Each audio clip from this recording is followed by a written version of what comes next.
welcome to Basic Black. Some of you are joining us on our broadcast and others of you are joining us on our digital platforms.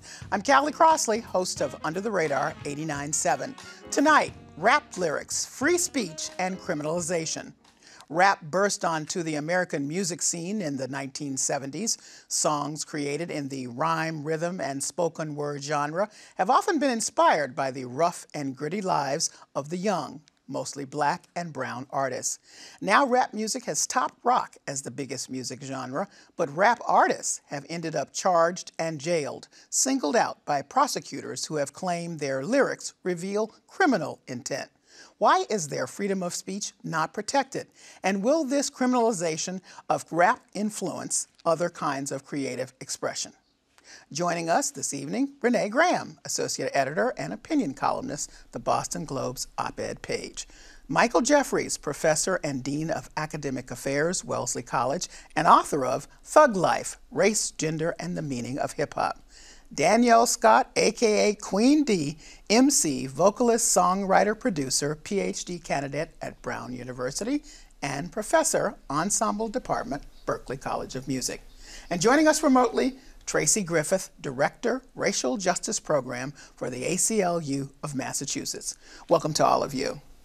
I want to go back to the beginning with you, Michael, because you've said that rap was really never considered an art form, and maybe that's where this starts. Yeah, I mean, I think from the very beginning of rap music really sort of bursting onto the national scene, once it became a part of mainstream American popular culture, it was always sort of doubted as to its staying power and as to its cultural legitimacy, right? Cultural legitimacy because rap was sort of borrowing from other kinds of music, so it wasn't original enough. And then in terms of the artistic skill involved, they weren't singing. It wasn't melodic. So how much talent then could it really take to be a rapper? And so when rap first sort of became a commercial success, many in the record industry and in pop culture more broadly thought it would be a fad. I mean, they really didn't think it was going to last. And this kind of doubt as to the staying power of rap music has always kind of chipped away at its legitimacy, not to mention, right, some of the objectionable lyrics that we've heard in rap music, especially once it became commercially popular, right? From the very beginning, those concerns were maybe underlying a little bit, but once it burst onto the mainstream and became a threat to the kind of moral fabric of quote-unquote white America, right, then the kind of moral panic around rap contributed to all that underlying doubt about its legitimacy as an art form. So Renée, you think this has always been the focus on the surveillance of the lyrics by rap artists intentional? I think that with rap, because it's primarily made by black and brown people, there's never been a lot of daylight between the art and the artist. Now, some of that's intentional, because you'll hear artists talk a lot about authenticity and keeping it real, but it also means that they're not given creative license to tell a story about something that isn't directly from their own lives. So what has happened, and Michael's right, there wasn't the same kind of attention on rap. When people started really investigating, it was when more white kids started listening to rap, when MTV started playing hip-hop videos, which they did not do in the beginning. When white kids began to pay more attention to it, that's when these white power structures began to pay more attention to it and what the lyrics were saying. And what they did with those lyrics is they used them to criminalize the artist. That it wasn't just enough that they were talking about a crime, that they therefore must be committing a crime. And back in 1993, there was this rather famous and really infamous Newsweek cover with Snoop Dogg looking really sweaty and sketchy, and the headline was, "When is rap too violent?" And the subhead was, you know, this week his album hits the top of the charts. Last week he was indicted for murder. They were marrying those two things together, and that's what happened in his murder trial. He was, of course, acquitted, but that's what happened in the murder trial. They used some of his actual lyrics in the trial to make their case, to use his art as evidence. So, Queen D, here we are, years later, and Snoop Dogg is making a cookbook with Martha Stewart, you know, in every ad imaginable. I mean, people don't even know that history at all. His lyrics are still the lyrics, but somehow he is not, you know, thought of as someone who needs to be surveilled in that way. But as you have said, there are a whole lot of folks that we don't know about who have been accused and are even jailed at this point. Tell us about that and why. Yeah, there is a targeting of the unknown, the aspiring rapper. because they won't get the media attention. And so then it becomes easy for the evidence to be admitted, and there's no outcry because we don't know who these youth rappers are, these teenagers, these young adults, college students. And so you end up with, like Clyde Smith, for instance, who was sentenced to, I believe, 30 years for possession of prescription drugs that he had a prescription for, that there was no pills missing, and he ended up being charged and found guilty of intent to distribute. And he was an unknown local rapper in Houston, I believe, and because he did not have a big name, he was not supported by the community. Nobody knew who he was. I think a lot of people still don't know who he was unless you're reading and researching a rap on trial and lyrics being admitted as evidence. So in other words, they are not coming for Jay-Z. No, they're not coming for Jay-Z. Even if the lyrics seem very much the same, right? They're not coming for Jay-Z. They're not coming for Jay-Z. Okay. Yeah, and Snoop Dogg has a children's show, so I don't think they're going to come for him anymore. There you go. Traci, one of the things that you have said is that, going back to the beginning of this conversation, is that there are a whole lot of folks who are involved in the prosecutor's office or along the way in the system, in addition to folks who are on juries and might be looking at rappers who have no understanding of the genre. So therefore, they're distanced from it, and their inclination is, well, sounds violent, sounds like could be real. Yeah, why wouldn't they be guilty? Talk to me about why that is an issue. Sure. You know, that fundamental lack of understanding of what rap is, what rap represents, contributes to the prejudice that we're seeing in a lot of these verdicts. And the fact that these lyrics are being used to kind of demonstrate character, demonstrate intent on the part of the artist, is highlighted, magnified by the fact that the people who are interpreting those lyrics really don't understand them at all. And so if you don't understand it, you're much more likely to be prejudiced in your interpretation of them. And there have been a number of studies where the exact same lyrics have been used and presented to people in the study. And if they are told that the lyrics come from a country song rather than a rap song, they interpret those exact same lyrics to be less problematic, to be less violent, even though it's the exact same words, right? And that demonstrates the prejudicial impact of these lyrics being used in court. Okay. So here's what I want to do, a quick round robin from all of you, picking up on what Traci just said. Give me some examples of other folks and other genres that have used similar kinds of lyrics and nobody came for them. I'll start with you, Renee. You can go for any number of heavy metal artists, from Judas Priest to Black Sabbath. They were brought into court, but not in the way that what we're seeing what's happening with rappers. Okay, Michael. What about Bob Marley, I Shot the Sheriff, right? I mean, that's a kind of classic example, and that outcry never came.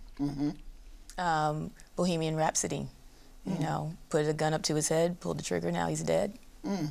And you mentioned Martina McBride song.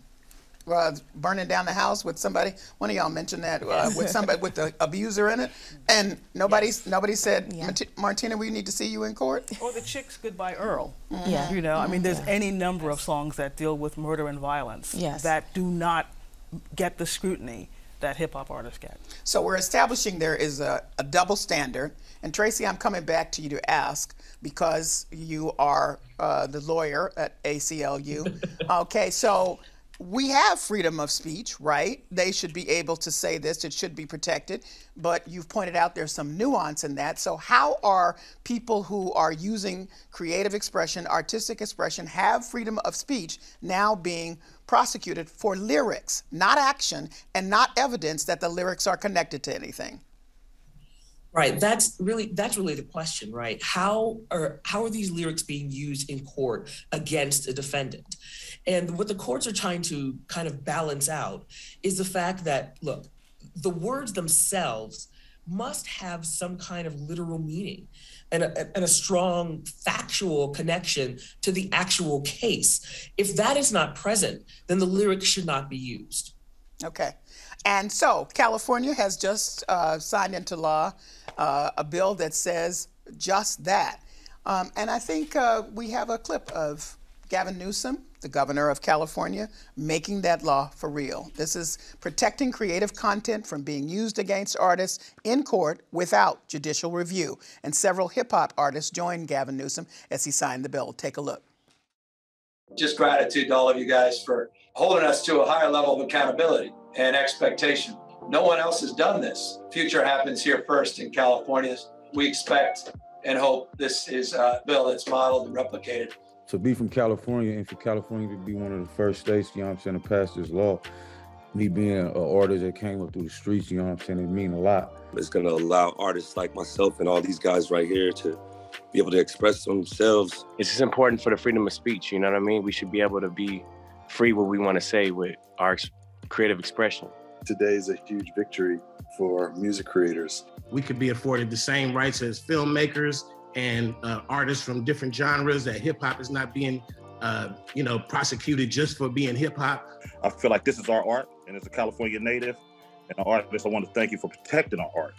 Like us having the access to be able to talk to a governor, that is very important. I think that's just like a bridge that never happened before. You got an open mind. And I think that's effective for people like myself and people that come from where I come from. More African Americans are unjustly prosecuted for exercising the right for free speech. And this law, once Brother Gavin signs it, will protect everyone's freedom to express their artistic talent. Once a mind is stretched, it never goes back to its original form. So we just stretched the possibility. Let's make this happen everywhere. Congrats, guys. So that's California. There has been the passage of a similar bill in New York, but only in the House. It hasn't moved forward, or only in the Senate. Hasn't moved forward yet.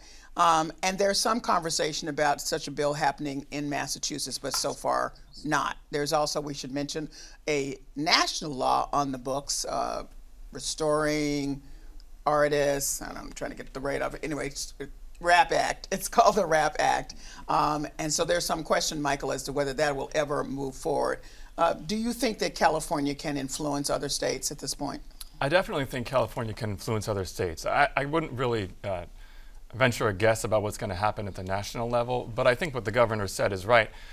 First of all, the issue is being brought to light now in a way that it never was before. This has been going on for decades. I mean, the folks who have been studying this in the academy, we don't even know how frequently this happens. There's no established record of how frequently these lyrics get introduced to court. So we don't even know the scale of the problem, and it's shining a light on something that may be even deeper than we originally thought. And it's common sense, right? Not only because it protects rappers in particular, but as you just heard, this is about free speech more broadly in all forms of artistic expression.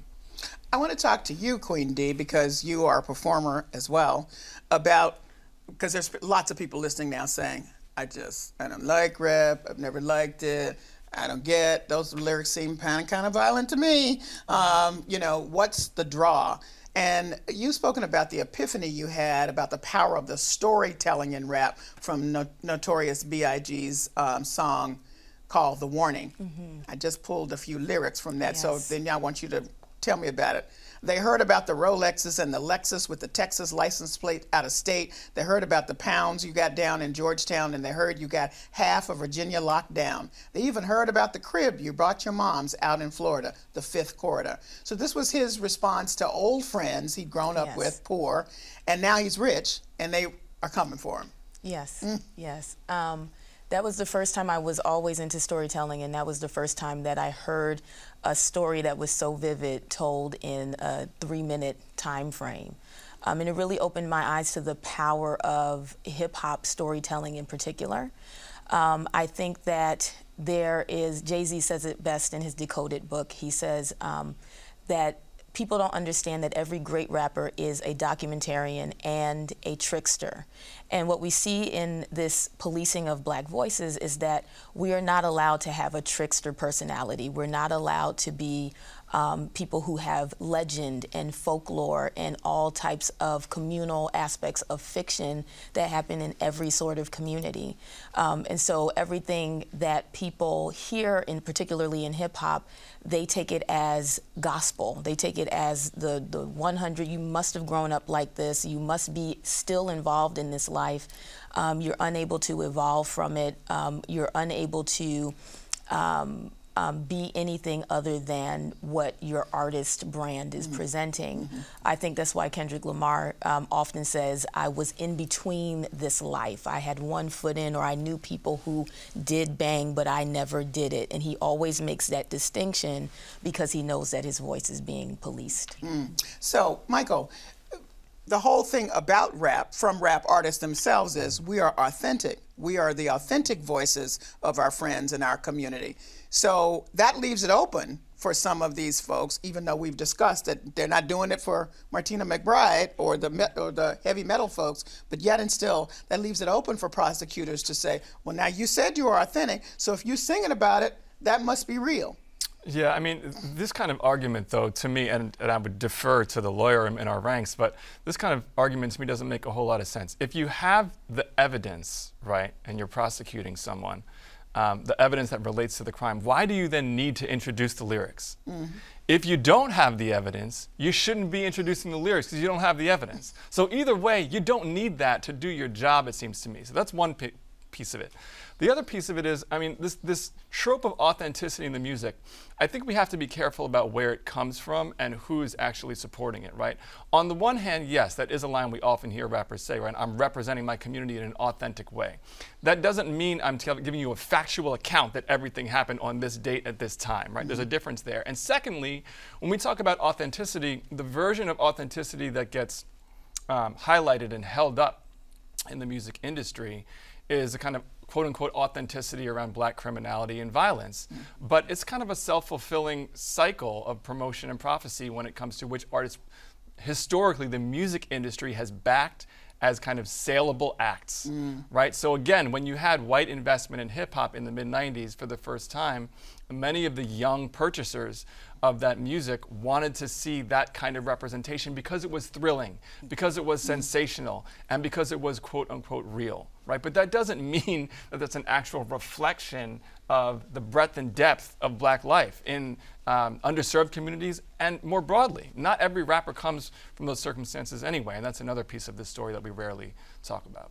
All right, so Renee, there are white rappers, and they're singing some of the same kind of stuff. Eminem, the biggest rapper right now is Jack Harlow. A few months ago didn't even know who he was, but there you have it.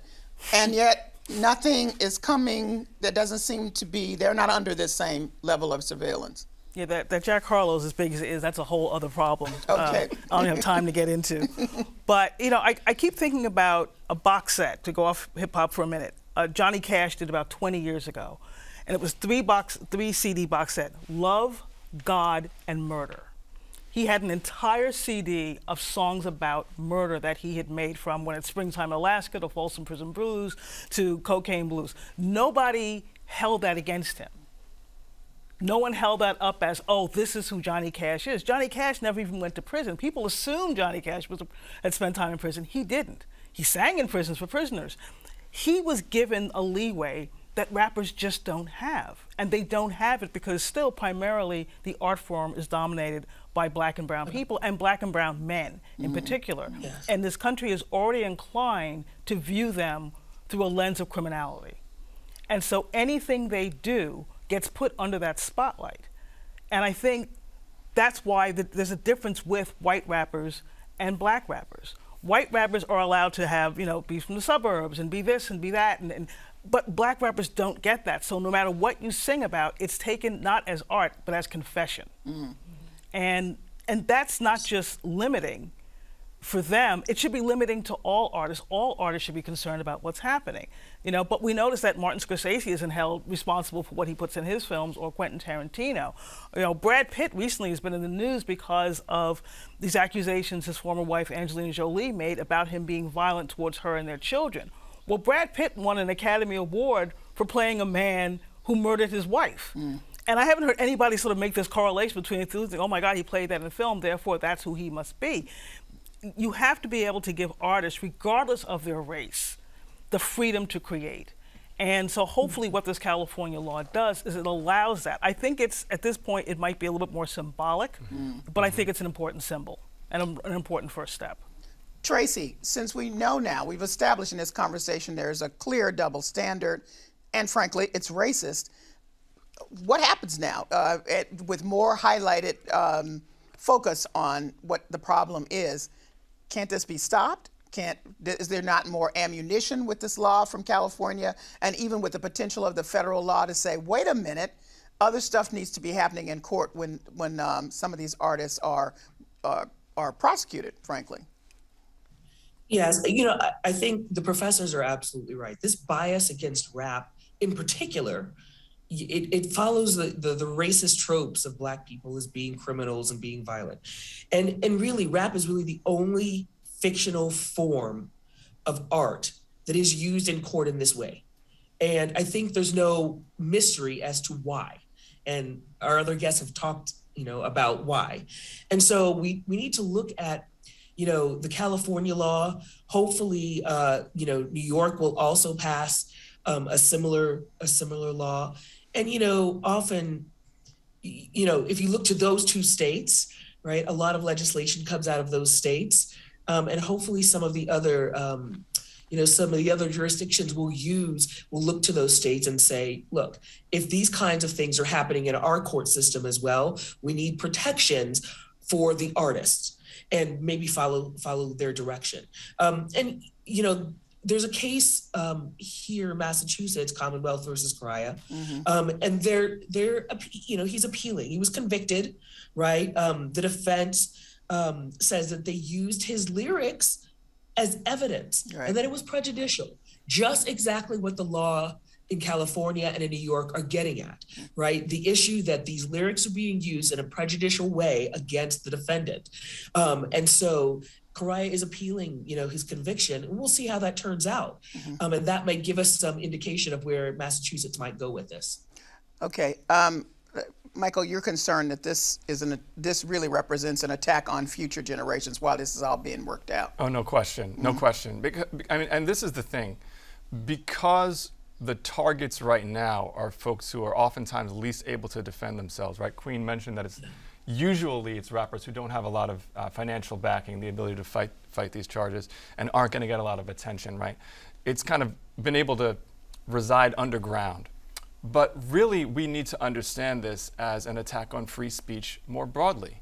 That's what it is. And in a climate where so many of our civil rights and First Amendment and so on protections are being challenged, this should really be an alarm bell that everyone hears, right? Because if you start chipping away at free speech in one arena, where does it stop? I think that's the concern that we all have to share, regardless of whether or not we're fans of rap music or we understand rap music or we're sympathetic to these rappers or we're not sympathetic.